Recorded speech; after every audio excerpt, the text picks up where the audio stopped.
Welcome back to the Football Terrace. Liverpool 2, Atletico Madrid 0. A scintillating start to this game by Liverpool at Anfield. Their best unbeaten start to a season, to a campaign in 13 years.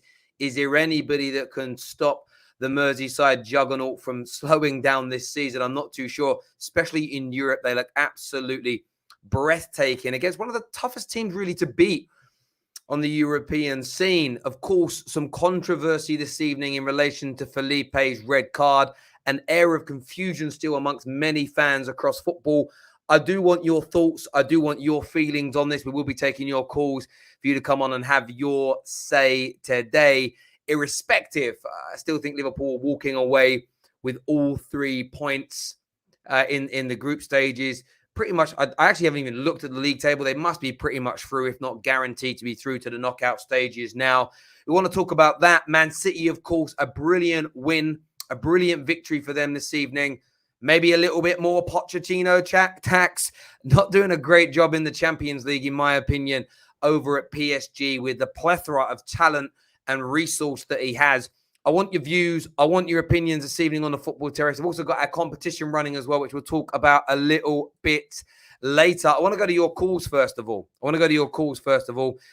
Or your comments, I should say, first of all, in the live section here. James says, group of death, apparently, is what James has got to say. 12 out of 12, top of the group is from Luis Sturridge. Very happy there. Cancelo, 3 assists, the best right back and left back in the world is what Lang and Sweet's got to say. Of course, a Manchester City fan here with us. Let's keep looking through here. Terry, I'm a Man United fan, but stop being bitter. Trent is world class. I didn't mention Trent Alexander-Arnold's name. Scintillating creator. Look, his first cross was brilliant. I kind of feel the second was a shot come cross. But it's also this element of Mane knowing what's coming. What they work on in training is brilliant. And when it comes to the creative element of Trent Alexander-Arnold, there isn't a shadow of a doubt. He is one of the very best in the business. Very, very best in the business. If you've never heard me say anything other than that about him, you never, ever have. And you never will. Let's go to the first super chat of the night. It's just come in here. Clinched the top of the group so easily in 4 games. The red card should have been a yellow, but these things happen sometimes. They were already 2-0 down. And I think for me as a spectator, that was the disappointing element. It ruined the game as a contest. Football is a cruel mistress at times, and at any moment the game can turn. At any moment a goal can change things. They almost got a goal back down to 10 men. At the same time, I felt like Liverpool kind of took their foot off the gas after that red card and really missed 2 or 3 sitters in that second half to really put this game to bed. But overall, another excellent performance from Liverpool. When it comes to the attacking element of this side this season, very much at the absolute peak of their powers right now. They were brilliant tonight. Joshua says, Pochettino is the most overrated coach in the world. Should have lost today. Bowed out by his goalkeeper. Keep him away from United is what's been said there. Sam says, this Liverpool team is different. It's not just the talent this team has. It's the mindset. There is a winning mentality, and I hope it never leaves, is what Sam has got to say. And that's probably the most important thing about this Liverpool side, is that never say die attitude. And look, they had a bad day at the weekend, a bad day in the office, throwing away a 2-0 lead against Brighton. But they come back the next game. There's no hangover. They deliver straight away. They really, really do. First time we've won 4 out of 4 in the Champions League is what Raymond for Life says. Raymond Moore Life says. I didn't know that. That's amazing. I'm sorry, but you said Trent is a poor defender. I think Trent can be poor defensively at times. And I think Liverpool fans have admitted that at times he can be. It's the area of his game that he needs to work on. You've never seen me say he's a poor player or anything along those lines. I think there are elements that Trent can get better in. But when it comes to the attacking side of things, he's absolutely breathtaking. So, yeah, I have said that he's poor at defending at times. I didn't say he's a poor defender. So, yeah, slight difference there. Evening, Terry. Now Liverpool can go for the domestic cups. Don't have to worry about Champions League until the round of 16. And you know what? This is the legacy building part here at play. Can Liverpool now move on to that next stage where they have a multiple trophy winning season? And as I said recently, that's better than records. And you know how it's better than records, because when Man United and Liverpool fans have a PP contest of who's the biggest club, we get out the number of trophies. We don't say, yeah, we've got 3 less Champions Leagues, but we won 2 of them with something that was record breaking. Therefore, those 3 count for 5. They don't, do they? It's 1 for 1. So if Liverpool can win a Prem and an FA Cup, it's a better season than a Prem with more records. It is. And I think you will know it in your heart of hearts as well. And winning your group or qualifying for the last 16 this quickly, it's always nice. You know, having to go into those last 2 Champions League games still needing to win, it makes things more difficult in the league. Because remember, those last 2 games happen just before you get to the Christmas period, the crunch time, where it's games every 2 or 3 days, sometimes every 4 days at times, sometimes every 2 or 3 days. And then you finish that run, and then it's bang into January, FA Cup starts. And then you just kind of finish the FA Cup and League Cup if you're still in it, semi-finals. And then boom, knockouts are back. So you're absolutely right. Great point being made there, my friend. We're going to get a little panel on a little bit later. Do me a big favor, nearly on 200 likes already, which is always humbling to see. I want your thoughts and your feelings. We are talking Man City as well tonight. Very good win for them. Very comfortable win for them. They go ahead, as far as I'm aware, they go ahead now of PSG in the group, who fumbled again in many ways. Could have lost the game tonight. Were outplayed for large parts. They were counter-attack football against RB Leipzig. I think when you spend what PSG do in comparison, that's an embarrassment. But Group A, Manchester City sit top of that by a point. Paris Saint-Germain are still second. And Leipzig, by the way, haven't had a good Champions League. 1 point. And PSG is still probably going to go through. But I think you look at those early signs this year, and it just doesn't look right now like PSG are going to do the business this season. And that's what Poch is being judged on. So we're going to take calls on that as well. We're going to speak to the panel about it when they're on to have their say very, very soon indeed. Let's have a look at some of these comments. What's that? I don't know what that says. Terry, is that really the picture you are showing? Wow. What about the studs used on the ankle just shortly after that shot you're using? Well, that's a shot that was available to the Football Terrace from the media company that we have a license with to use their images of. I'm not allowed to take pictures that I want to take. I can only take them from a select pool of pictures. So I do apologize. I can't commit a copyright infringement on that. Look, on the red card, I would say this. Yeah, he studs went up the back of the hill a little bit. It was a flick out for me. I heard Peter Walton defend the ref by saying, it's a kick out. The ball was not playable. Those kind of fouls happen a lot in games. I didn't think it was a kick, personally. I didn't think he sent him off for I don't know why I gave him a red card. It wasn't, in my opinion. And I think if that happened in the opposite direction, Liverpool fans would be fuming. Most Liverpool supporters I've seen online have kind of said, once they found out it wasn't for dissent, they kind of went, yeah, got a little fortunate there. Game got killed a little bit there. But it is what it is. I would say this to anybody moaning about the red card, and you can phone up and have your say if you want. Liverpool were already 2-0 up and they weren't losing this game. So did it really change the course of the game too much in people's opinions? I want your thoughts and I want your feelings. If you do think clipping at the ankles like that is a red card, then we're going to have a lot of red cards, because you'll see that most weekends in the Premier League. And then I remember Rudy got sent off for doing it once as well, to be fair. Maybe some of the flicks look like kicks. But yeah, there was no... Do you know how I don't think it was a red card? Do you know what? Because if there weren't a single player on the Liverpool team, it was like, he kicked him. The crowd, Anfield wasn't going, he kicked him. No one did. So I'm not going to be convinced because of a slow-mo that looks kind of bad. There was a West Ham player sent off last season after he cleared the ball. And as his foot came down, he studied a player. And they gave him a red card for it. None of us thought it was.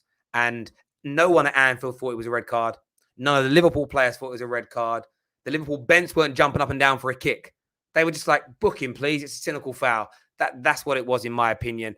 But there we go. That's just my thoughts and feelings on it. You're entitled to have yours. Let's do some more of these super chats here. Terry, no need to be salty about Liverpool. What? How have I been salty about Liverpool? I said you were scintillating. I said you were on fire. Who can stop you in the Champions League this year? You put yourself in a brilliant position to win multiple trophies this season. Deserved to win. The red card didn't matter. You were winning anyway. What? How's that being salty? I love you guys. I love you guys. Poch is dealing with a plethora of egos in that PSG team, yet he is getting disrespected. United fan don't deserve him, even if he was available. It's Jerome, of course, Liverpool, a Spurs fan there, defending him in the house. Liverpool were really comfortable tonight. They didn't get out of second gear, is what Football Matters FC says. Sean says Terry's been praising Liverpool. Yeah, I think because I'm not saying it was a definite red card. I think that's what people are getting angry with. Thomas says I'm an attention seeker. Every content creator is an attention seeker because we all want to be watched. Someone said to me the other day, you only make content to be watched. And I'm like, yeah. Otherwise, I just look at myself in the fucking mirror, wouldn't I? Imagine not making content for clicks. You only watch content because you want people to see what you've got to say. Well, yes. Can you imagine this? We've got Louis coming on in a minute. Louis, you're only a writer because you want people to read your articles. You're only a builder because you want to build houses.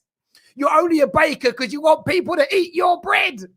Oh, wow. You're only a photographer because you like taking pictures, Terry. Oh, think about it. Just think about what you say to its nth degree. You're only a doctor because you like making people better.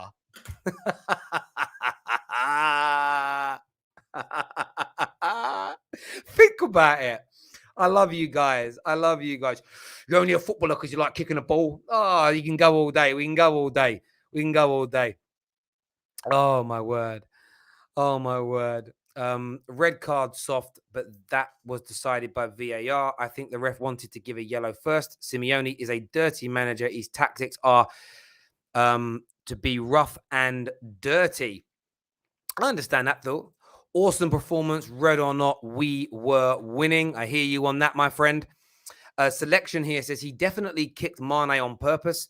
It was a tactical foul, but wasn't a red card.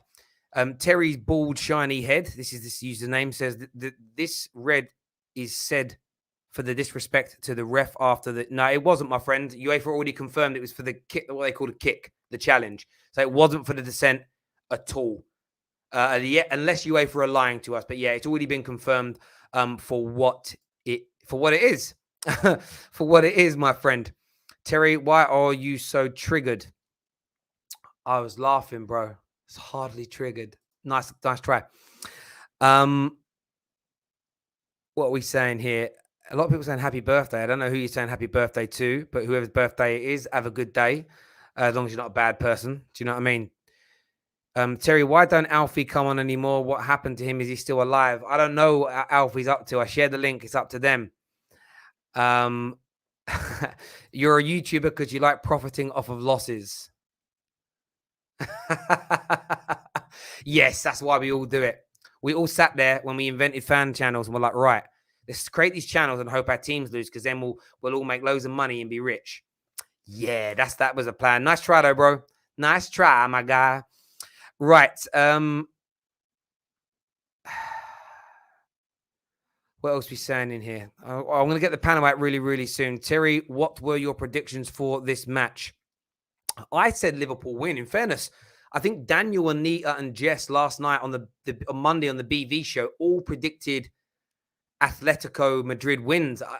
They outvoted me and Patrick 2-3. Like I think there's 5 of us left on, but I couldn't believe it. Now me and KJ said Liverpool wins. They predicted a Atletico win. I personally couldn't see it in a month of Sundays, but I got outvoted on that one. But there we go. Competition time coming up in a few moments, people. We're closing in on that 300 like mark, which is absolutely amazing. So please make sure that like button has been smashed this evening on the Football Terrace. Winnerpool here says Terry lost his mind with that comment. That was amazing. I just, some things people say, I think they're meant to try and insult me, but they're just stating the obvious thing. Legit, if you say a YouTuber only makes content so people watch him, that's like saying you only breathe to stay alive. Of course, 110%, I'd do it to be watched. Why I started it wasn't necessarily the actual, was one of the underlying reason I wanted to create a place where people could come and have their say about football, irrespective of what team they support. And, we're achieving that in record numbers every month, and very, very proud of what we do. Proud of what we do. Right, we've got a competition time for you right now. We've already had people enter it today. Your chance to win a brand new Xbox. Take a look.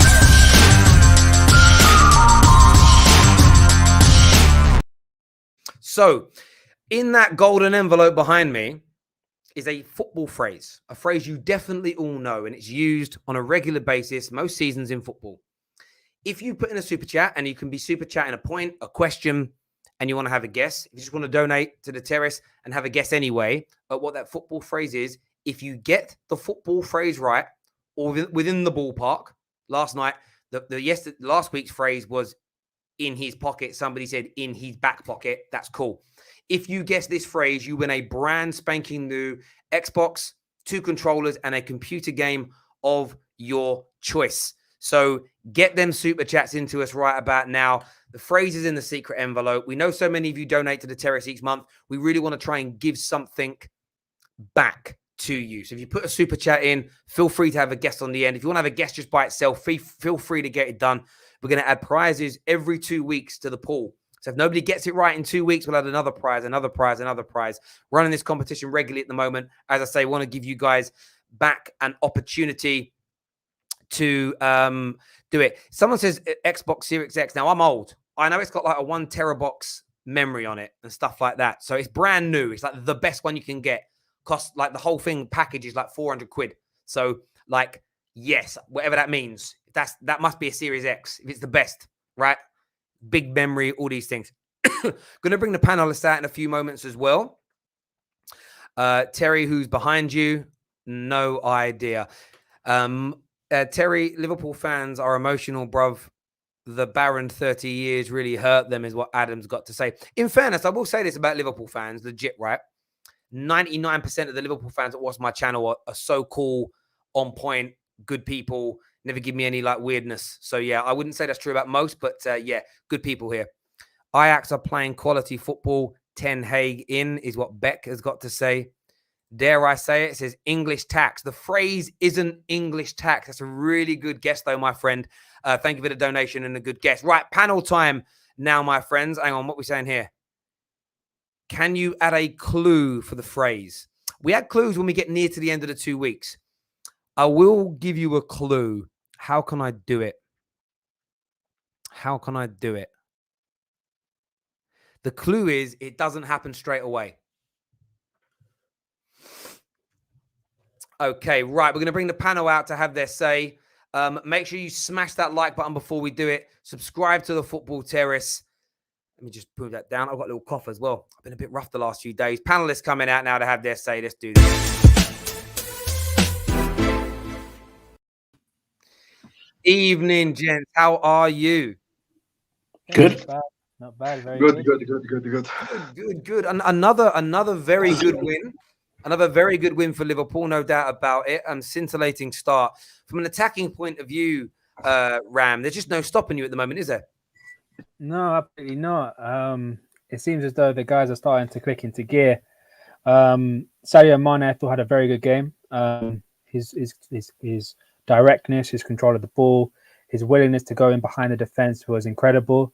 Salah, not his usual self, but still providing a lot of threats down that right-hand side. And obviously, Trent is Trent. Trent is going forward is incredible. You can't say anything else. That crossing towards Diogo Jota was sublime, and that mistimed shot was a little bit fortuitous. But if you're world class, you get that bit of luck at the end of the day. So yeah, it's overall attacking wise, it's been great.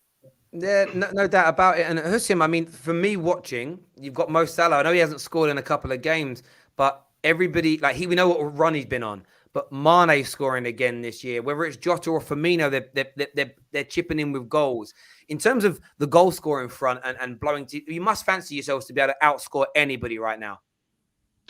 Yes. I think our forward line options are good at the moment. Obviously, the front three, the typical front three, and with Jota, I think they're all apt, brilliant scorers. When it comes to Jota, I feel like he's probably better at heading the ball than actually finishing. So it's just, even though he's about 4'8", like his heading ability is actually very good for his height. I thought Salah had a poor game today, but listen, he has enough credit in the bank to have a poor game. It's okay. Mane scored the goal today. I think the substitution was always going to come because he had a yellow card.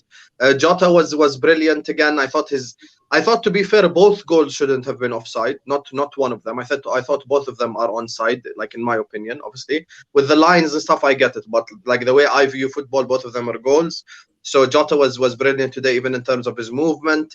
I think overall our attack obviously is getting ran by the best right back on earth currently. That's clear of every other right back that plays football at this moment. He's just like the thing is, obviously you're asking about the forward line, but when it comes to the forward line, he is the main creator for the forward line. So like you have to like mention him somehow as a part of the forward line because he always creates the chances for them. Like the two assists he had today, both totally different. One's a cross into Jota that was scored. The other one literally a direct pass into the feet of Mane that he scored. So listen, it's in terms of the forward line options, it's all good. And Fabinho being back helped a lot. It was never about the center back. It was more about the control in midfield, and I think Fabinho gave us that control today. And Terry, I listened to everything you said at the start, but having watched, like I purposefully watched the replay about 17 different times. When you look at it closely, he kicks him, and then when he goes down, he tries to kick again, like which genuinely shows intent of him wanting to kick him. So I do think it was a red card, but red card or not, it wouldn't have made a difference. We would have won anyway. Yeah, I mean, I don't know. My view, you know, what you said how you view football with the offsides. Like if you view offsides a certain way, you know, the lines, you don't care about them. I think if you have to watch a tackle 7 or 8 times in slow motion, there's no way the ref could have seen it in real time. Like if in real time it doesn't look like a kick, it ain't a kick. Do you get what I mean? Like it's in my opinion. Go on, Ram. On the red card, I think it was a mistake from the referee. I think the referee was meant to give him a second yellow. He didn't give him the yellow. He just he's not coming over to me, so I'm just going to give him a red at the end of the day. I think, in my opinion, it should have been a yellow card and then a second yellow card because it's clear dissent. He's like he's not listening to him. So and that would make a lot more sense in my opinion. I felt like Peter Walton was the telltale sign because what I've noticed with referees, they had this weird union. Peter Walton at halftime was giving all these reasons why it probably should have been a red card, but you know, you're sort of sitting there thinking, what do you like? Again, I must see it 10 times a month in football where a player doesn't walk over, they walk away from the rest, whatever. You never see you never see a yellow card turn into a red card because of that. And I understand by the letter of the law it can be done. From a spectator watching it was just like, oh, you didn't need to do that. For me, you didn't need to do it. And I think it kind of killed the game a little bit. Louis, from your point of view, like there's a lot of talk about Liverpool's defence being a little bit of an issue in terms of maybe clinching a major title. There's been a number of leads that have been thrown away as an example. And tonight that, of course, didn't happen. But when it comes to the attacking front, I mean, how confident are you with the way you're playing? Where do you feel like the areas of improvement need to be for you to feel 100% like, yeah, do you know what? We are favourites of the Champions League, favourites of the league? Or maybe you already do. A couple of things on the defence. Like we've conceded the same amount of goals after 10 Premier League games as we did in the season we won the Premier League.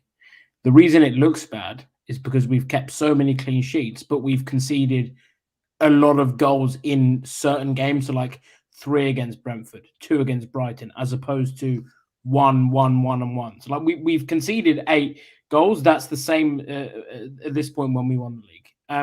And I think in those games, you can kind of give reasons why. Like City 2, you're going to concede 2. It's City.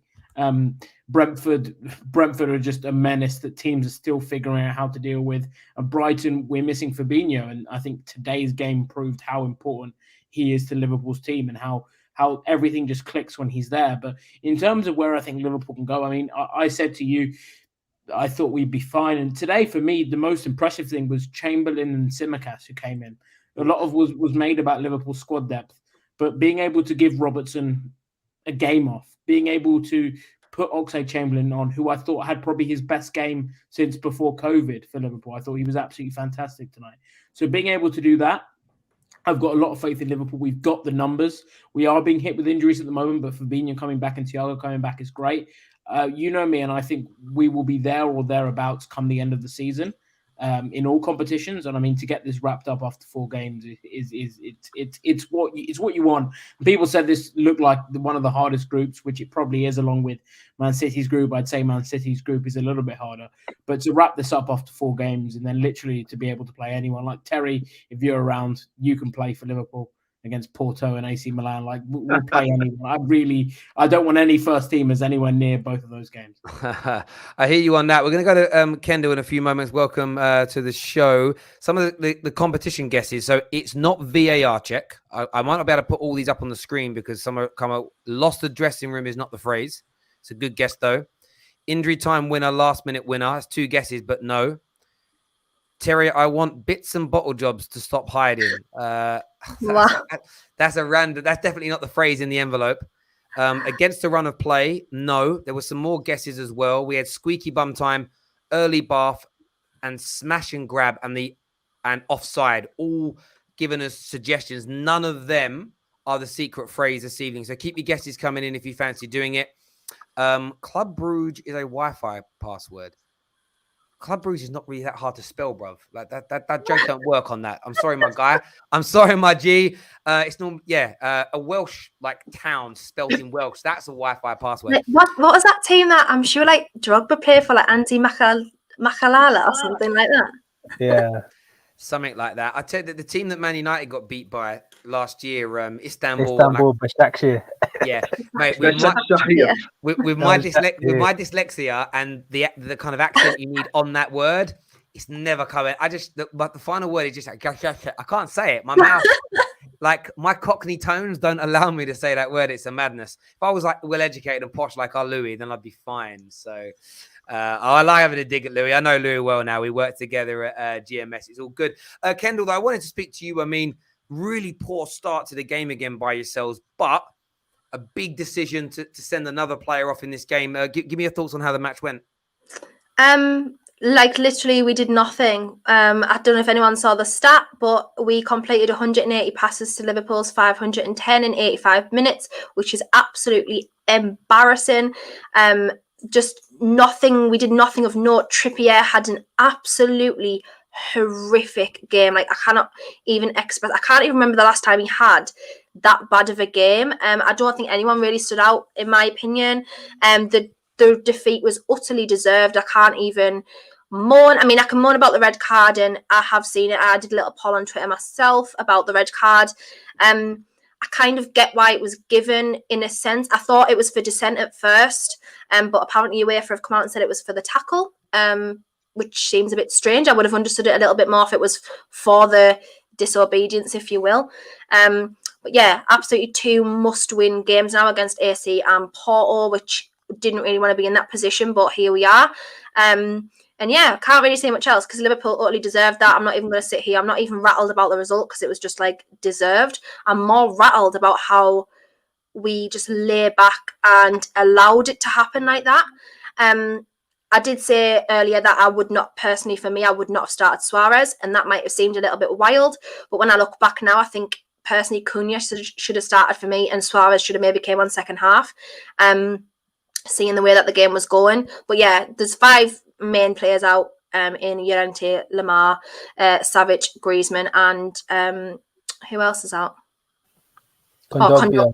Yeah, I couldn't think off the top of my head there. But so there's 5 practically starting 11 players out there, apart from maybe Kondogbia. So, we haven't got a full strength squad, and that's fine. That's not an excuse because that squad is still good enough, as we saw at the game at the Wanda, to go toe-to-toe with Liverpool. But unfortunately, tonight, Anfield, the occasion just got ahead of us, really, and that's all I can say. As I say, I'm not rattled about the result. People are probably like, "Oh, you're so rattled," but no, I'm not rattled about the result at all. It's so well deserved, and we did not deserve anything out of that game at all.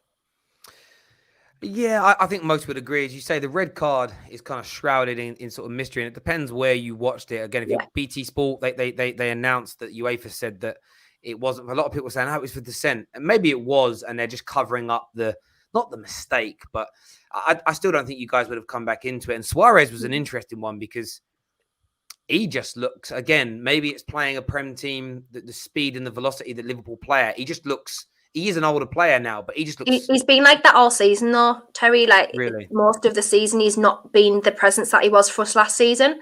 And I don't know whether it's kind of because he's not like the target man anymore, because obviously we brought Griezmann in.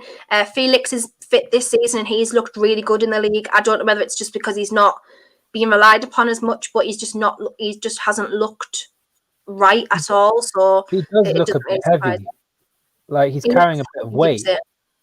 Yeah, he's a bit. Like he doesn't. You see, like last season, he wasn't that bad, but this season he looks like he's carrying a lot of weight, a bit like Aguero. He doesn't look. I agree with you. He doesn't look the same as he did. I don't really know what's going on with him, to be honest. But he also got booed to shit, which I'm sure didn't help. It would have got to him. Obviously, I was doing a watch on, so I didn't hear the sound, but everyone in the comments was saying that he was getting booed every single time he was on the ball, which sounds mad to me because I didn't actually think like there was beef with the Liverpool fans. I didn't think there was like issues. Yeah, there wasn't beef, but he celebrated when he scored for Barcelona. There is beef now. So after that celebration, there is beef. That was rolled out. He didn't cheer tonight. So for all the things he's done, so for like leaving you when you guys could have won a title, for biting people and racism, no boo, celebrating against you, boo. Listen, I've got to be honest. This is just how football fans are. If I was that, I would have booed either way. No, I get it. That's mad. That's mad. I get it, but it's mad. It's mad. It is mad. But yeah, Chelsea fans don't boo John Terry if they see him. That's just how it goes. Like it's unfortunate. They should boo him, but it's just, I don't know what to say, man. At the end of the day, that's because John Terry didn't play against Chelsea, did he? Listen, when he scored for Atletico against Barcelona, he didn't celebrate. When he scored against us, he didn't celebrate, so he deserves every single boo. I would boo him as well if I was there. Atletico had no hope in hell this game. Mate, listen, 6 players out. We would have smashed them anyway. So seeing Luis Suarez get booed is music to my ears. But as you say, I love what goes on in football. We're all like it, those football fans, because I can assure you, Ryan Giggs walks out of Old Trafford, he's getting cheered. It's going to happen. Like, it's just going to happen. Watch the video. He had yellow-faced... Sorry. Watch the video. He had the yellow face. I think he's on about the red card, So what I would have understood more to me is if it was a yellow for dissent and a yellow for the foul. That's what I would have got, rather than a straight red, because that was what didn't make sense to me. I would have understood if he said, okay, yellow for the foul, and then as he backed away said yellow for like disobedience. I would have got that a bit more. But he couldn't brandish the yellow card because Felipe wouldn't come close to him, telling he just call him along, and he's like, Felipe's like, good. To me, I just thought it was like, I'm not even sticking up for him, but I wouldn't agree with what he did, but I thought it was just like backing away and like accepting it, because he wasn't like, didn't have his back turned, he was like kind of like backing away, and he's like, okay. So I don't know, it was a very strange one, but nothing, it wouldn't have made any difference anyway. No, I've got to be honest, because he's absolutely pony him. Oh my god, I've said it for years. He's absolute pony. Don't even like him, so wouldn't have made any difference whatsoever. Anyways, if that happens to Liverpool, though, like I'd be fuming. Like I don't care. I don't think I'm quite happy that it happened because it's just funny. No,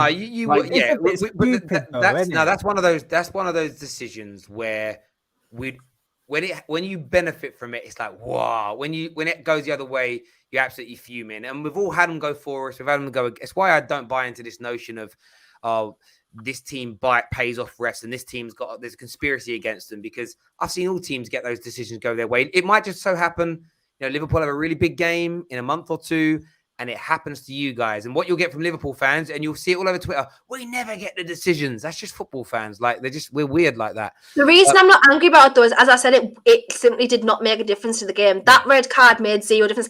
If it was 2-1 and then we ended up and then we obviously couldn't come back because we were 10 men down, I would have got it. But that red card made zero difference. Hence why I'm not as bothered as I probably would have the been. Griezmann one changed the game. Yeah, the Griezmann one completely changed the game from that point onwards. Yeah, but that one didn't. And the Griezmann one was actually in a weird way, like not harsher because it was a red, but it was because it was a complete accident. It was like, I feel so gutted for him because he didn't try to do that. Yeah, the problem wasn't the red card; it's the rule of that red card, if that makes sense. Like the rule is annoying. Like, when you're not looking how, like, I know it's a high foot, but like what you actually meant to do, like how, do you know what I mean? It's we had the same thing against Real Madrid when Nani was sent off, and who knows. I disagree with so much that's been said. Like, it's just mad. Like, I feel like the Griezmann red card, clear red card, not unlucky. You shouldn't have your foot as high as that. The Griezmann red card did not change the game. The Fabinho substitution changed the game because we controlled the game. We were the better team throughout that game. Most of the game, we were the better team.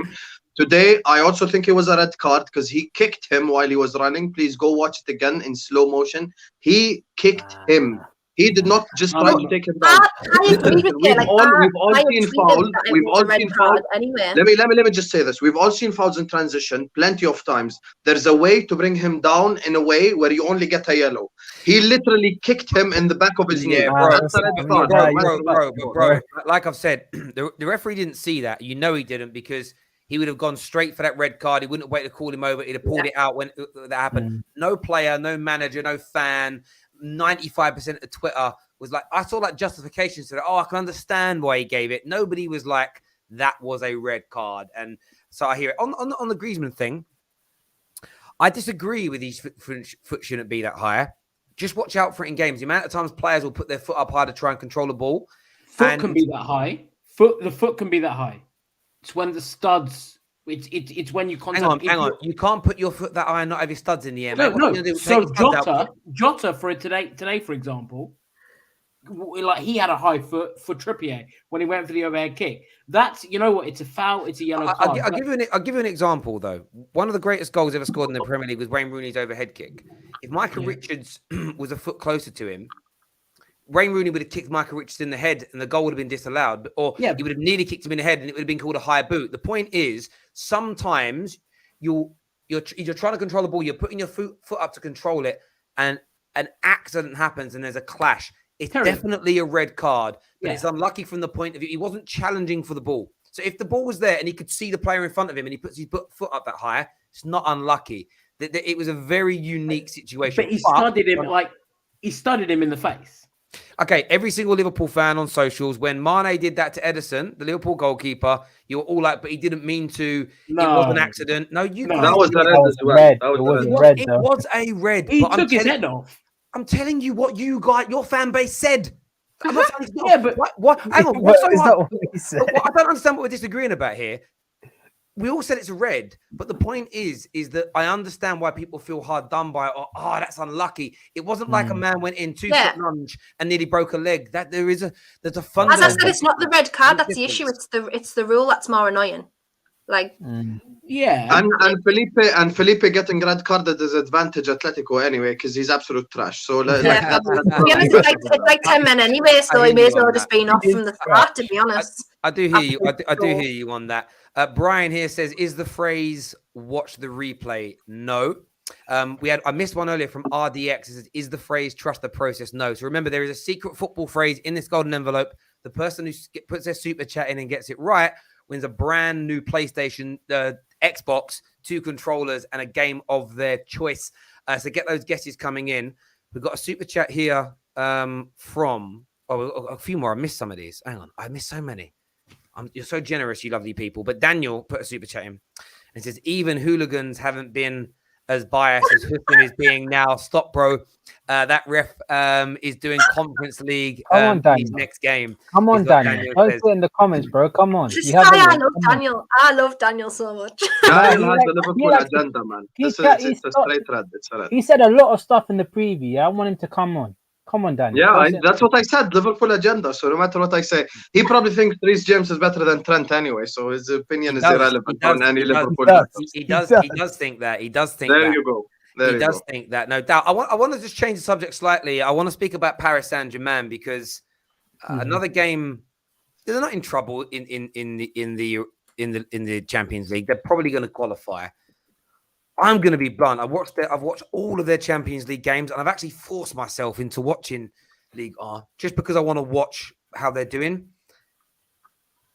They look. I mean, my club's in a mess. We're a mess.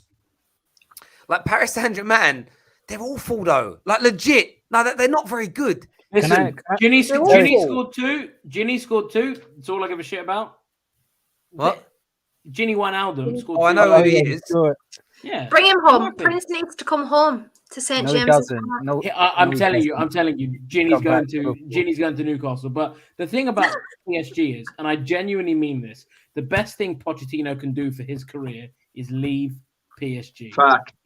It is such a hard job where you are the expectations that went in there, and understandably so, when you have, for me, like one of the best forwards in the world in Mbappe, one of the best players in the world, Neymar, who's been one of the best players in the world for years, and Messi, who, sorry Terry, is the best player to ever play football. Hang on, but hang on. So Poch is being given this is what I find fascinating. Poch is getting a pass because there's high expectations on world-class players. And people want him to manage Man United. Look, Johan Cruyff said the hardest thing in football, or something along these lines, is basically to manage 11 individual players as opposed to Louis. 11. Hang on. And this is what I feel Pochettino's got. He's got a job right now where he's managing individual players. And it's so difficult. I mean, Ramos has come in, hasn't played a game. It's so difficult for him to do the job that I think people have set up. No, hang on a minute. My rebuttal to Go on, Ram. My rebuttal to what you said about Cruyff. Cruyff had to deal with the likes of Romario, Stoichkov, who are egos in itself. You're basically saying Mauricio Pochettino is not a top manager, because all the top managers know how to deal with players like this. Jurgen Klopp has done it. Pep Guardiola's done it. Thomas Tuchel's done it. It's at a different level, though. No, but that's not the point. The performance that they had today was absolutely shocking. I've seen RB Leipzig play in the Bundesliga. They are not good. They're struggling to find a sort of rhythm that they had when they were under Julian Nagelsmann. They're 8th in the Bundesliga for crying out loud. This is not good enough. Every team is a team of individuals until the manager makes them a team. Yeah. Your football club, you guys have lauded your manager for turning certain players around and being able to rotate the team and maintain the same level and the same system. You've now got players that are superstars. You bought some superstars. You broke records on defenders and broke records on goalkeepers. And, you're looking to go and bring in someone like a Jude Bellingham. Your manager can handle that. The reason I'm talking about Poch is everyone's saying there's rumors he's going to come into Man United. We have got a team full of lots of big money players, players on big money, the Cavani's, the Ronaldos of this world who are going to be hard to handle. If he can't handle it at PSG, the pressure of the biggest league in the world and Man United looking at you. Like, no one He'd fail at United as well. He'd fail at United as well for the same reason. And that's my point. Like, I like the way Poch plays football, but him going to PSG before Man United for me was like, this is a great acid test to see what he's about. Thomas Tuchel narrowly missed out on a Champions League final with this team, but had PSG playing well, had them working as a team. And fair enough, Messi wasn't there. But I can't believe we're going to say adding Messi and Ramos and Donnarumma makes it harder for a manager. But by that logic, we should all be giving Ollie a pass going, let's not have a go at Ollie. They signed Varane and Ronaldo. Pochettino, then you should use it as an excuse for Ollie. But that excuse doesn't make any sense in any regard. And I don't think it's even spoken about enough how PSG is like a cult. Like, it's very cliquey. Everyone's got their own little groups and everyone dictates how everything's going. And like, you need a manager in there who can control that and calm it down and make them respect you. And I don't think they do that for Poch. I don't think they respect him enough to do that, if that makes sense. It's not going that badly at PSG. Like, people it is because they're struggling in the Champions League. They've won 10 out of 12 games in the league. Like, their league is shit. They didn't win the league last year. Listen, if you were a PSG manager, Lille's manager is not there anymore. Lille's manager's no longer there. Listen, if Poch ever makes his way to Man United, he'll also fail because of the same thing. It's basically this way. Poch can turn a bicycle into a car, but give him a ready-made car and he'll be like, what do I do with this? It's different when you turn Southampton You can. The thing is, listen. Let me just say this. Let me just say this. Southampton. Okay, you might not get this reference, but okay, Gino De Campo, carry on. Listen, now I do, bro. I think I know who Gino De Campo is. If my grandmother had wheels, she would be a bike. I know. Anyway, listen, when it comes to Pochettino, he managed Tottenham, he managed Southampton. All of them are coachable players, have won nothing in their entire careers. They're willing to listen, they're willing to learn, blah, blah. When it comes to PSG, if Pochettino walks into a room and you're Messi, you're Ramos, you're Neymar, you're Mbappe, or whoever, who is Mauricio Pochettino to you? Like he's an absolute nobody. Which is why I always give credit to managers like Zidane, because Zidane was able to deal with Ronaldo, with Ramos, with all these so many egos in Madrid, and turn that into a cohesive unit. So when it comes to Pochettino, if he goes to any team with egos, he will fail. Simple as. So if he's failing at PSG and will continue to fail, and he will fail at Man United if he ever makes that job. And I do believe he eventually will make the job, and he will fail at it as well if the egos like the Ronaldo, Pogba, Brunos of this world are still there. He's 100% going to manager there. I do hear you on that. That's a different conversation. He's the wrong person in the wrong time. That's it. One sec, gentlemen. Sorry. A game of two halves. That's a good guess. That isn't the secret phrase. Samuel here with the super chat says, I can't find it now. I lost it. He says, guys, you need to put things into perspective. Ancelotti, Tuchel, good evening. All tried that team and failed. PSG need a restructure. Not easy. Can I just quickly say something on that point? Yeah, go on. Ancelotti, when he was there, that team wasn't good enough. It wasn't as good as Real Madrid's team, wasn't good as Bayern Munich, it wasn't good as Barcelona's team. It wasn't even better than Man City's. Tuchel was unlucky not to win a Champions League final. He just came up against the best team in Europe at that time in Bayern Munich. So, and Unai Emery wasn't the right fit for the manager. He wasn't the right fit. He couldn't manage those egos because he wasn't an elite manager. So it's not down to the structure of PSG. It's down to getting the right manager at the right place to lead them to those trophies. Yeah, I agree to an extent. And Terry, can I please just say one thing? Tuchel did very well there. Tuchel did well. His team were brilliant. They were so hard to beat and everything else. But yeah, like I just look at Poch. So the fact he didn't even win the league when he went there last year, like not winning that league with PSG, it's embarrassing. It's embarrassing. The thing is, I'm happy you mentioned Tuchel. What did Tuchel come out and say like a week ago? He wasn't just managing the players. He had to manage their friends. He had to manage their families. Blah blah blah blah. Here's the thing. If Zidane tomorrow is announced as PSG manager, PSG win the Champions League. Simple as. Because he can turn all those egos into a cohesive unit. It's a very underrated thing. You know why? Because if you're Zinedine Zidane, you walk into a room, Messi, whoever will listen to you because you're Zinedine Zidane. Mauricio Pochettino is a nobody compared to the players. Zidane is literally top 3, top 4, top 5 players of all time, whatever. And players growing up in that era all like looked at Zidane as like something incredible. So they would all listen to him if he walked into that dressing room, and it would make a massive difference. It's not only his football, it's also what he's done as a manager as well. Yeah, you could say that, but Pochettino was an established enough player. So if players only respond to the greatest players that have ever played this game, then we're going to be left with no managers left. Like Andrea Pirlo is one of the best managers ever, and at Juventus he struggled. And he started in one of the teams that respected him, and he had a respected role. So I don't really agree with that notion that you have to be one of the best players in the world when you played as a player for players to listen to you. That's on the players. I mean, Lampard. I said for egos, not for players. It's a different thing. Even for egos, though, because you can make the argument that there were a lot of egos in the Chelsea dressing room when Lampard was in charge, especially after he bought all those players. A lot of those. And what happened when Tuchel came in? No, but Ollie's Man United's manager. He's an expert at dealing with egos. He's done it at PSG. He applied it in Chelsea. Your point, no, 1 sec. Your point is about the player, though. Surely the players should have respected Lampard more than they respect Tuchel then. Yes, but that's a different thing because also Tuchel is way better tactically than Lampard and stuff. That's what Daniel's saying. Tuchel dealt with egos at PSG. He got them to a Champions League final. Okay, so he's dealt with egos.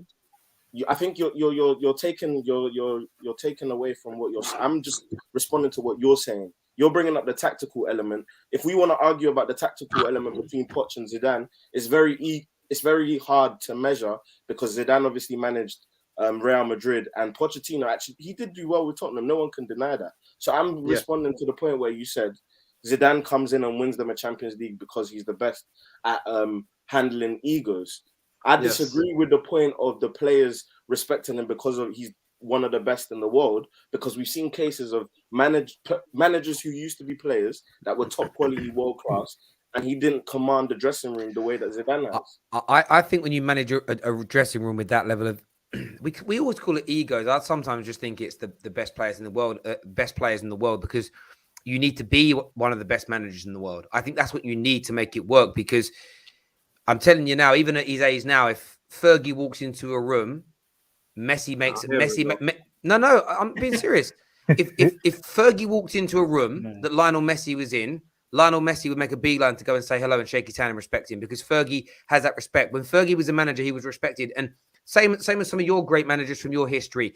I know they're not around anymore, God rest their souls, but Paisleys and the like, people, everybody respected them, not because of what they won, but how good they were. And I think what's showing up at PSG is Poch just isn't quite of the world-class level needed to manage a squad full of world-class players. That's what you need. And that's what I said earlier about respect. Like, they don't respect him enough to become a unit, if that makes sense.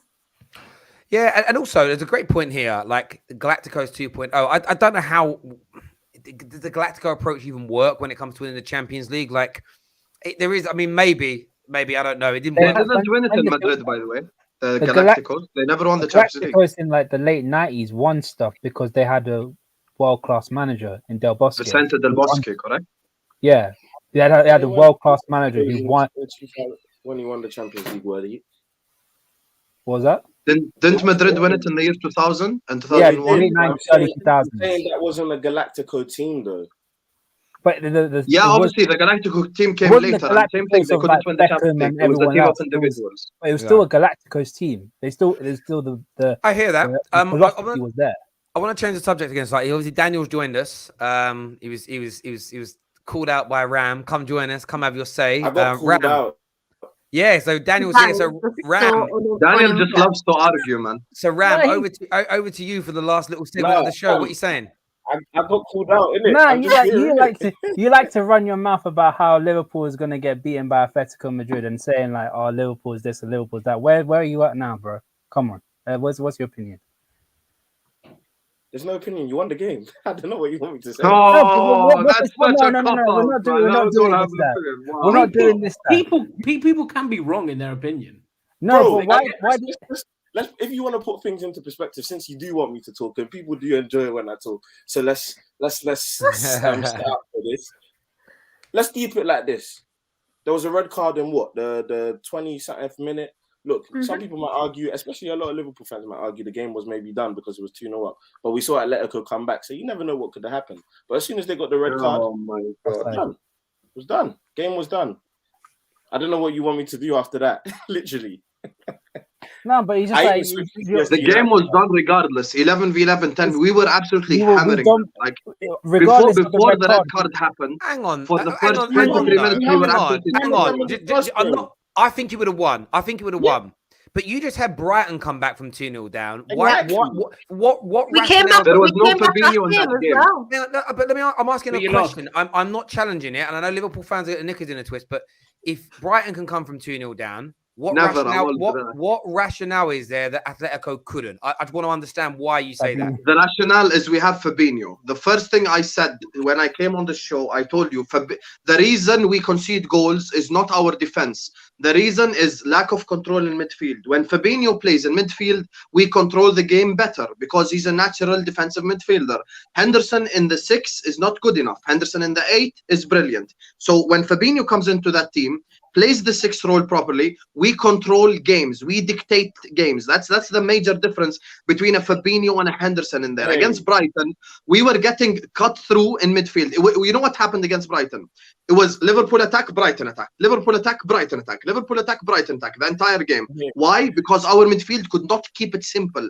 Pass right, pass left, nothing. Like zero simplicity. And we lost control in midfield. So Fabinho came back in. I think Fabinho is our second most important player in terms of how much we miss him if he was out, in my opinion. You know what's killing me? What's actually killing me is, like, you know what? I actually love your fan base because you lot will die on the hill of your opinions being right. And if anyone should say a word against Liverpool, coming from you, Daniel, that's the same thing with your so-called fan base as well, yeah? One sec. No, Liverpool fans are the worst. I got literally abused on Midnight Vibes for saying that you committed. Wow, that's a stab in the back right there. Yeah, I remember that one right there. I'll tell you what's even do that as well. What's even more funny is if I should say, now, there's nothing I can say, you won the game, you get crucified. If I argue with the point, you get crucified. The only thing I would say to Hasim's point as to why, and I'm not having a pop at Liverpool here, I'm saying in football, I believe you would have won, but the never say never thing has to exist. And the reason I say that is you've thrown away leads, and you did win one of the games. You've thrown away leads this season to AC Milan, Brentford, and Man City, and Fabinho started in the holding role in all them games. Hang on. We beat AC Milan. But no one said you won AC. Yeah, but we beat AC Milan, so we didn't surrender the lead. I just said you won that game, but my point is, you see what I mean? You've also sat there and said, Daniel, we're answering his point. You want to be quiet. One at a time. This is not a space. This is proper, right? Just on a real level. Yeah. I still think you'd have won tonight. That's my first point. Yeah. But to say no way a team could have come back when it's happened a few times, I don't understand the logic. When Liverpool are famed for one of the greatest comebacks ever in the Champions League that no one expected, like to say never, I don't understand that point. That's all I'm saying. Like, I think that's a madness point to make. That it could never have happened. A car could drive through my window in a minute. All right. I could end up with Hang on. Again. So you've thrown away a lead something like 5 times in the last 8-9 games, and you're equating that to the likelihood of a car driving through your window. That's not factually correct. What's not? Okay, hang on a minute. So you threw a lead away 1, 2, 3, 4, 5 times in your last 1, 2, 3, 4, 5, 6, 7, 8, 9, 10. Okay, 12 games, not 8. But you get my point. You don't need to be so pedantic. Listen, 25 undefeated. The longest winning run in Liverpool's history. Things are going well. Yeah, but being undefeated doesn't mean you're not going to drop a lead, if that makes sense. You could still drop a lead and still win a game. I was finished with that rubbish point. Liverpool are undefeated, 25 games in a row. Yep. Champions League wrapped up early, conceded the same amount of goals in the Premier League that we did the season we won the league.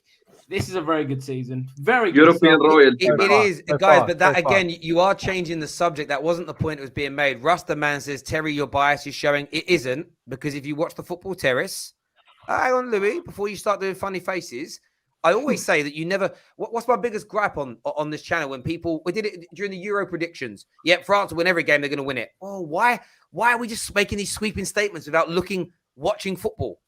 Like, if you watch football, we all know that anything can happen. And that's the thing. That's all I'm suggesting. I don't like those unequivocal, Before I've realized what you need to do. I don't know. There's probably a lot of people in the comments who probably watch a lot of American mainstream TV. And obviously there's this belief that Stephen A has an agenda against LeBron James. So I think what needs to happen is, before anyone says anything about Liverpool, and especially when you got a lot of Liverpool fans on the stream, we need to start any opinion by saying Liverpool are one of the greatest teams. Klopp has built one. Don't do that. Don't do that. I like this. That's a violation. No. You just need to massage I like this. I know exactly what you're talking about. The list that Stephen A. Smith pulls out every time. No. But Dan, it's okay. I know you have an agenda against Liverpool, bro. You do. Daniel, what you don't realize is you're the one who has the agenda, not us. Let me break something down to you. Let me break something down. If someone disagrees with something about your club, it doesn't make it an agenda. I'm getting called salty. What have I said salty tonight about Liverpool? I literally said you deserve to you've said Liverpool fans are the worst. And that's what was that salty? If you mention about Liverpool, people are like, but Like literally equally, straight away. You said Liverpool fans are the worst, Kendall. But That's why equally, this is the point of the Football Terrace. It's a channel where rivals chat. You are meant to have agendas against your rivals. If you don't, you're not allowed football this new era of football people. You're not allowed rationale or constructive criticism. You have to just be point blank about stuff. I don't think I have agendas personally, but anyway. Hang on. Every time Man United win or lose, you sing Ollie at the wheel. That's an agenda. No, that's banter. That's not an agenda. But your agenda is to banter and make fun. Sometimes Daniel will make a comment, and it's like, I'm going to wind them up a little bit here. Take it on the chin, bro. And that's fine, Terry. That's fine. Like I taking it on the chin. We're just responding. Get Daniel on in now. Wait. Daniel was the one that's chatting a load of whack about Liverpool on Monday. I want to see what he wants to say. No, is that a bag of whack? He's a bag of whack to me, bro. It is what it is. It is crazy to me. I get called it just for asking. My job is to ask difficult questions or to devil's advocate. It's like, how dare you ask that question? That's the one that gets me. About 5 people have commented on what I put out on the community page. Like, why have you said it's a controversial red? Well, because there's a debate about it. Why are you saying it's controversial? I said, was it a controversial red? It's a question. Terry, you're saying it is. Like, it's mad how people read stuff. Honestly, it's fun though. Zata here says, in the Premier League this season, when Naby starts, we have not conceded any goals. That's not true. I don't know. I'd have to check that one out. That is true. We haven't conceded a goal with Naby Keita on the pitch. What, in the Premier League? Yeah. Yes, we have conceded goals. We haven't. With Naby Keita on the pitch, we haven't conceded a goal. How many games does he play? Like 3 in fairness. But Well, that's a lot of sample size. Liverpool fan here. A good season, not a very good season. We are second and should be top. Second thing, Henderson is crap in the 6 and poor as an 8 is what Rise has got to take. Winner Paul says, Terry, Liverpool fans had nothing to take on the chin. We are flying, bro. Then don't get angry and say. Then don't say things are salty. You shouldn't. That shouldn't be a comment. Then should it? Think about it. Terry hates supports who supports 2 teams. Then has Kendall on the show. We've had this before. He hates people who wear other team shirts as well, mate. And I'm sat here wearing one. So you know what? Off you crack, mate. Because here I am. I look at it this way again, ladies and gentlemen. I don't like it. But I don't judge people. It's like no echo chambers. Do what you want. Like Jess came on earlier. Sorry? Yeah, you do. What? You say he doesn't judge people, but he definitely does. Okay, let me rephrase that. I do judge people, but I'll be like, you're not coming on my channel. I'm going to take my ball home. Like, why would I do that? Daniel is killing me. Husim and these Liverpool fans shooting bricks right now. Nah. That's a violation. I'm like Steph Curry, bro. When I shoot it always lands. Mohammed, you both wrap down his finger. Mohammed, I will send you the address. I'll send you a DM. I'll send you the address of the Friday night show, my friend. Yeah, it'll be good to get you in. Good to meet you, my friend. Long time legend and super fan member of the Football Terrace. But yes. I enjoy that. Terry judges anyone that breathes. Yeah, true. I'm just getting bored up now, apparently, because Newcastle are going to get relegated, and I support 2 teams. I don't support 2 teams, guys. I support 1 team and follow another. Newcastle getting relegated is going to be fucking hilarious. I would love it. Newcastle relegation would be so amazing. Kevin Keegan, we need the biggest club in Newcastle, Sunderland, back in the Premier League. That's what we really need. Newcastle is just bad enough. Newcastle are a big club because they finished second in the 90s one time and scored 5 past United once. That's why Newcastle are a big club. No one gives a fuck. Get them relegated and Atletico out of the Champions League. That would be incredible as well. I would actually enjoy it. Hang on, Husim, did you ask Kendall out on a date and she said no? No. What happened? No, I hate Atletico. I know what it is. You've sent Because about what 10 happened with 10 Adrian. DMs and not one reply. And he's like, rah, He just rah, DMs me Bro, saying Kendall has come on my channel before. Stop spreading lies. This is YouTube, Terry. Relax. This is relax. not a lie. Relax. Don't do this. Don't do this. now. But in fairness, I said this on the Friday night on the terrace a few weeks ago. I was like, I was very happy for Newcastle's takeover. Congrats to their fans. Congrats to their people. Great, wonderful city. Been there many times. Great. But now I want them to crash and burn because they will be a threat at some point. So of course you do. Everybody does. Like, that's just normal. It's not weird to want that to happen, like, at all. Like, everyone will want that to happen. That's okay. And do you know what the worst thing is? We probably will. But who, like, that's just us. That's just something It's not we even accept. the threat thing. It'd just be funny. yeah, well, no, mine's I'm funny. calculated. Like, I don't want another. When they were linked with Unai Emery, I was like, not another club with a better manager than us. Like, it's just, I liked it when it was Brucey. Oh, well, now we're getting Eddie Howe.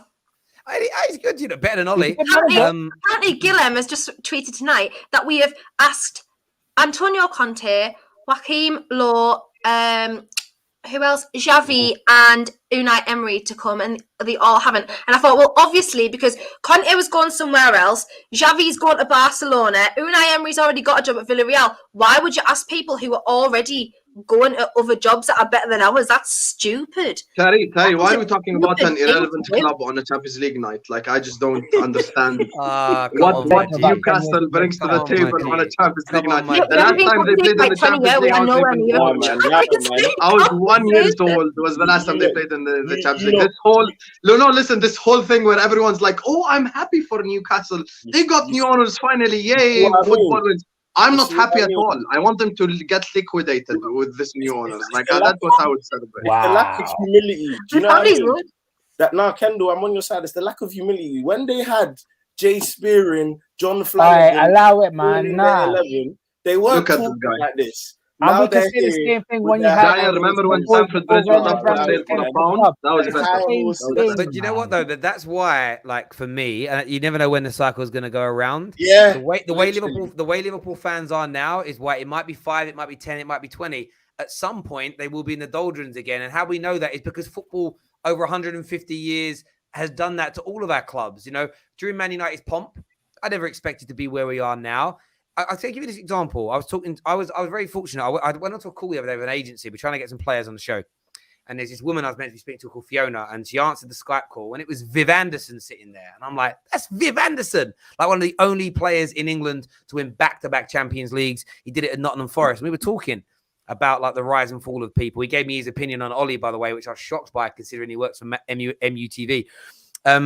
But he was like, if you spoke to, if you'd have said in the late 80s that Nottingham Forest in the early 90s would fall out the top flight and never return, you would have been called a madman. A madman. And that's what I mean by this unequivocal thing in football. And now this will never happen. This team will never fall away. You know, 20 years ago when Arsenal did the Invincibles, if you'd have said, yeah, you'll never, they've done the Invincible, you'll never win it. You ain't going to win for 20 years and have a Premier League title. You'd have been certified mad. And that's why, like, I enjoy watching people be happy, because what I do know at some point, there'll be a downturn, and it may not be dropping to the, you know, relegation levels. I think that's impossible now for the giant teams, but that's what's great with it. And one day a team will surge back up. You know, when you guys had Hicks and Gillette, did you ever expect to be where you are now? Got to be honest, I'm too young to know who Hicks and Gillette are. I'm joking. I know who they are. Oh my god! But I only supported Liverpool in 2015. When copyright. I'm joking. I'm glad you're joking, because I was gonna say. But Terry, does that apply to Chelsea? Listen, we had very dark days, Terry. We had very dark days. I remember the days of like he's saying Jay Spearing. I remember Salif Diao, like, you know, El Hadj Diouf, all like they're better than Jay Spearing. Yeah, but you know what, those? But that era, and I don't know what it was. I don't know how that translated to where you were in the world at the time, because social media didn't exist. But when you guys were signing those players in that era, they were good. Liverpool were like, whoa, league title challenge. They were, bro. Legit. And that's why when they now look back on it now, They now bring the argument that Gerrard didn't have a good enough team like to win you, the league. and again, This guy, like Daniel is different. purposefully trying to not trigger us. turning Like, into it's a Gerrard literally what debate. he's doing. No, Daniel, listen, before there's the thing, Daniel. Something you need to realize: if Abramovich bought Tottenham, you'd have been a Tottenham fan. So, like, let's just stop the cap when it comes to the history of the football. Allow the capping, man. Allow the I like capping. that. This is an interesting comment. Is Terry's quite, I never expected to be where we are. What, finishing second in the Champions League, bad times. It's a perspective. I'm talking more that I have no hope or thought that we can win something major. Like, I'm November and my season's finished. I've got nothing to look forward to in a footballing sense. Like, it's crazy. And again, would I rather be Man United than Bury? Yes. Like, but it's all on a scale. If Newcastle gets low, everyone will have to carry their hand sanitizer in their pocket. That man's filth.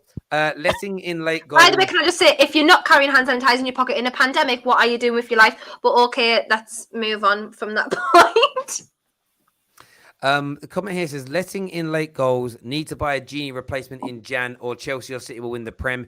You need better Liverpool reps on. These guys are meh. Hey, I said it before. I've got to be honest. Bro, we're I'll all fight bad. for my football club. We're I don't all care. bad. We're all Liverpool fans are bad. But no, I think we're fine. We Listen, Liverpool bad gets you. We're not. Hamed here says, bro, these guys are killing me. Everything in football is a cycle unless your club is owned by oil barons or a state. No one's saying it's not. Well, to a degree, but slowly but surely, more and more clubs are going to be owned by people that are that rich, and it might take 30 years, but it will level out, and it'll just happen. And listen, City won't be as dominant, in my opinion, without Pep. They just won't be like that. That level of, and the same with replacing Jurgen Klopp is going to be it'd be almost impossible. You can't have the United won't be as dominant without Oli either. So. We get King Julian. It's fine. We're talking about Liverpool, and you suddenly said United. Like, I don't understand. Daniel, we were talking about Newcastle, and you mentioned Gerrard. So this is just what happens on the football field. We talk about football in general. I'll tell you what. Can you see what's here? Liverpool's fan base on my finger. What you doing in Austin Powers? Bro, no one's wrapped around it and no fingers, man. Hey, look to a guy that has less fans than us, yeah? Well, you were created in 2004, so be quiet, man. Oh, yeah, that age-old joke, man. When you got a new one, let me know. when have you made a better joke than Gerrard didn't win the league? Like, I've never heard you make any better argument. Daniel. Same thing.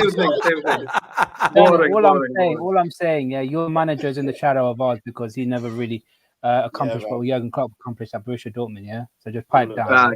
Guys, this could bite us in the arse. This could bite us in the arse, so just chill a bit. Just chill a bit. Yeah, bro, even if Tuchel wins the league, I predict Chelsea will win the league. Klopp still is a better manager. Simple as. Yeah, I mean, greater. Just chill a bit. Just chill a bit with the Tuchel. I love it. Look at it. Hang on. Did you see what I said earlier? I goes, Liverpool fans have got nothing to take on the chin. They're in a good place. Yet they're militant right now. Love this. Bro, we've always been militant. We've had 30 years without the league title. We're built militant. It's just that meme. Do you know what? I want to see Ram's hand. You know that meme of that cartoon character that's got his hand clenched? That's Ram right now. He's got his, the Isn't it Arthur? Arthur, who's hand clenched. Yeah, that's you right now. That, and angry. You want to be quiet though, Ram. Your mum's going to come in with the slipper in a minute and give you a slap and be like, shut up, you're making too much noise. It's late. That's what's going to happen, G. Listen, everyone who tuned in, thank you. To all our very, very loyal viewers, again, thank you. Everyone who put your super chats in tonight to guess a secret phrase. The envelope's there every day. Bet Victor show back tomorrow night. We've got James Redman on the show, lead judges on the show, Carefree Lewis on the show. It's going to be a big, big night indeed. So make sure you are tuning in. And hopefully a few announcements soon with some serious YouTube alumni joining the Football Terrace very, very soon indeed. Just got to get that ink to dry on them contracts and it's all done and dusted. Man, Lucky Gal's watching. Great show. Thank you. Always. Of course, it's TFT. You know what we do over here. I met someone else the other day for the first time that's been following me for a while and I've come across on socials and the line happened again. you're a lot nicer person than I thought you were going to be, Terry. And I was like, oh, that's so strange. The amount of people to say that to me. Louis was the same when he met me. That ain't true, man. You know, Louis trolled me for years on socials, and he started working at Gimme Sport, and he's like, come upstairs to see me. He's like, oh my God, Terry, this is amazing. You pretty much did, Lou, didn't you? You were like, oh my God, can we have lunch? No, he didn't do that. He didn't do that. But there we go. Terry, invite Voldemort tomorrow. Oh, I mean Lee Judges. All right, cool. I've actually got a mad funny video of Lee. Me and Lee were drunk together at the Football Content Awards, and I've got quite a long video of him dancing. I'm not going to maybe I'll publish it one day. We'll see. Listen, until tomorrow, take care. Goodbye. God bless.